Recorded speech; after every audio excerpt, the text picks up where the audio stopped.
इसके साथ ही यहाँ मैं ये भी कहना चाहती हूँ कि यूपी में सन 2007 में बीएसपी की अकेले ही पूर्ण बहुमत की सरकार बनने के बाद से कांग्रेस, बीजेपी व इनके समर्थक सभी जातिवादी पार्टियाँ ये सोचकर काफ़ी घबराने लगी थी कि यदि बीएसपी केंद्र की सत्ता में आ गई तो फिर बाबा साहब डॉक्टर भीमराव अम्बेडकर का व इनके अनुयायी रहे मान्यवर श्री कांशीराम जी का भी हर मामले में अधूरा रहा सपना जरूर साकार हो जाएगा, जिसे रोकने के लिए फिर इन्होंने अंदर अंदर आपस में मिलकर ये जो जातिवादी पार्टियां हैं, कांग्रेस, बीजेपी एड कंपनी के जो लोग हैं, फिर इन्होंने अंदर अंदर आपस में मिलकर व पर्दे के पीछे से खासकर दलित समाज में से बिकाऊ व स्वार्थी किस्म के लोगों के जरिए अब इन्होंने अनेकों पार्टियां बनवा दी सन 2007 के बाद से, जिनको चलाने व चुनाव लड़ाने आदि पर पूरा धन इन्हीं ही पार्टियों का लगता है। तभी ये पार्टियां कई कई दर्जन गाड़ियों को साथ में लेकर चलती हैं और अब तो ये हेलीकॉप्टर व प्लेन से चुनावी दौरा भी करते हैं। ऐसी लोगों में ये आम चर्चा है,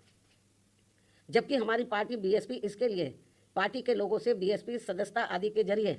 अपना खर्चा खुद उठाती है।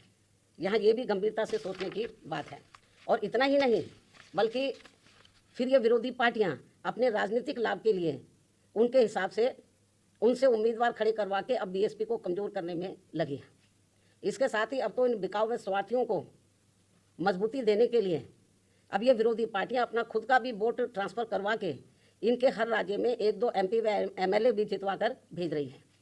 इसलिए ऐसे सभी बिकाऊ व स्वार्थियों की पार्टियों को अब अपने भोले भाले दलितों, आदिवासियों, अन्य पिछड़े वर्गों व अक़लियतों को भी अपना एक भी वोट देकर खराब नहीं करना है।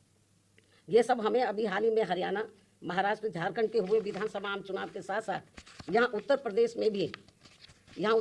में भी 9 विधानसभा की सीटों पर हुए उपचुनाव में काफ़ी कुछ देखने के लिए मिला है। ऐसे में अब इन सभी वर्गों के लोगों को इन्हें जाति, बरादरी, रिश्ते नातों, यार दोस्तों आदि के भी चक्कर में न पड़कर अपना वोट ऐसी किसी भी पार्टी को नहीं देना है,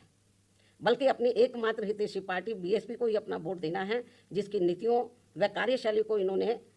यूपी में, यानी कि जो वीकर सेक्शन के लोग हैं, इन्होंने यूपी में बीएसपी के, वैसे तो सर समाज के लोगों ने आजमाया है, इन्होंने यूपी में बीएसपी के नेतृत्व में 4 बार बनी सरकार में भी काफ़ी कुछ आजमाया है। इसके साथ साथ इन सभी वर्गों के लोग अब पुनः सत्ता में आने के लिए विरोधी पार्टियों की इन सभी साजिशों से हमेशा सावधान रहना है